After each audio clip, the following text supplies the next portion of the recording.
Sir, আজকে 32,000 মামলার এসএলপির file হয়েছে, তার ডায়েরি নাম্বার আজকে আমরা পেয়েছি, গতকাল রাতে ফাইল হয়েছে। আর সৌভাগ্যবশত আজকে আপনি কলকাতা হাইকোর্টেও আছেন আপনার মামলার কারণে। তো সেই জন্য হাতের কাছে আপনাকে পেয়ে এই প্রশ্নগুলো না করে পারছি না। আপনি যেহেতু আমাদের সমস্ত টিচাররা আজকে 32,000 শিক্ষক শিক্ষিকার উৎকণ্ঠার মধ্যে থাকবে, তো তাদের এই উৎকণ্ঠাটা একটু প্রশমিত হয় আপনার বার্তা শুনলে। তো সেই জন্য আমার প্রথম প্রশ্ন আপনাকে, যে এসএলপি ফাইল হয়েছে, আপনি কিভাবে দেখছেন এটা? কতটা আমাদের জন্য আশাবাদী রেজাল্ট আমরা পেতে পারি এই নিয়ে? আমি বরাবরই আশাবাদী ছিলাম তোমাদের ম্যাটারটা নিয়ে। প্রথম থেকে বলে এসেছি যে তোমাদের যে যে ফ্যাক্টস এবং যা লিগ্যাল পয়েন্টস তোমাদের ফেভারে আছে সেটা সবসময় তোমাদের জিতিয়ে থাকবে, এবং তাই জন্যেই তোমরা ডিভিশন বেঞ্চ তোমাদের জিতিয়েছে। তো দোজ আর উইনিং পয়েন্টস।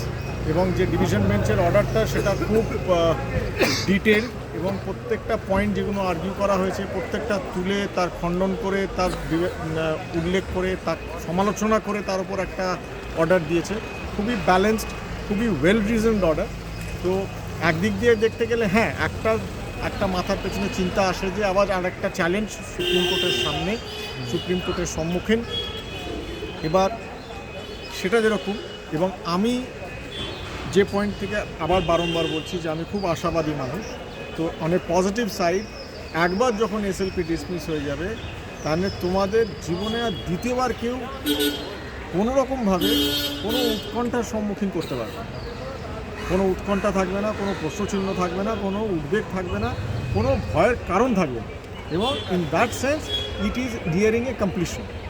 আমি আজকে জানতে পারলাম এসএলপি আগে নম্বর হোক, কপি সার্ভড হোক, তারপরে হিয়ারিং হলে দেখো জিনিসটা হচ্ছে তোমরা এখন কর্মরত, এখানে দেশ যে স্টে অ্যাট বেস্ট নোটিশ হতে পারে। নোটিশ যদি হয় তাহলে তার প্রতি উত্তরে আমরা চাইবো যে প্রথম দিনই ম্যাটারটা ডিসমিস হয়ে যাবে। এর যেহেতু সিঙ্গেল জাজ আমাদের বিরোধিতা করেছিলেন, বা সিঙ্গেল জাজের জাজমেন্টটা আমাদের বিরুদ্ধে ছিল, ডিভিশন বেঞ্চ সেটাকে ওভারটার্ন করেছে, তার মানে এই নয় যে সুপ্রিম কোর্টকে নোটিশ করে এটাকে পুনরায় দেখবে। 32,000 মানুষের জীবিকা, এবং এখানে কতখানি ইললিগ্যালিটি আছে, যেরকমভাবে ডিভিশন বেঞ্চের অর্ডারটি এসছে, আমার মনে হয় না সুপ্রিম কোর্ট এটাকে খুঁটিয়ে দেখবার নিজের সময় নষ্ট করবে। যদি ওর কোনো কারণে কিছু মনে হয় ওরা, তাহলে একটা নোটিশ অ্যাক্টিভেট হতে পারে, কিন্তু আমার মনে হয় না এটা দীর্ঘকালীন এর আর্গুমেন্ট চলবে, বা দীর্ঘকালীন এর আর্গুমেন্ট স্ট্রেচ হয়ে তোমরা একটা উৎকণ্ঠার মধ্যে বেশি দিন থাকবে। আমার খুব মনে হয় দুটোকে, কিন্তু যদি প্রথম দিন ডিসমিস না হয় কোনো কারণ 1% চান্সে, তাহলে দুটোকে তিনটে হিয়ারিং আমি আশা করছি তার মধ্যে এটার একটা নিষ্পত্তি হয়ে যাবে।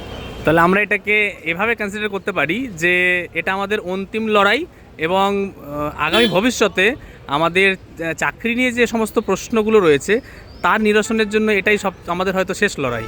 একদম, কারণ কি আর কেউ ভয় দেখাতে পারবে যতক্ষণ জিনিসটা হচ্ছে না ততক্ষণ ভয়। একবার যখন এসএলপি ফাইল হয়ে গেছে, যখন উঠবে, ডিসমিস হয়ে গেলে আর ভয় দেখাবার কিছু নেই, উৎকণ্ঠার জায়গা নেই। তো একদিক দিয়ে দেখতে গেলে for a finality, for a completion, হয়তো এটা ভালো। তাহলে আপনি প্রথম দিন যে কথা বলেছিলেন যে চাকরি থাকছে, চাকরি করব, তো আমরা কি বলতে পারি যে অন্তিম লড়াইটাও আমরা জিতছি এবং জিতবো? Thank you very much sir. Best of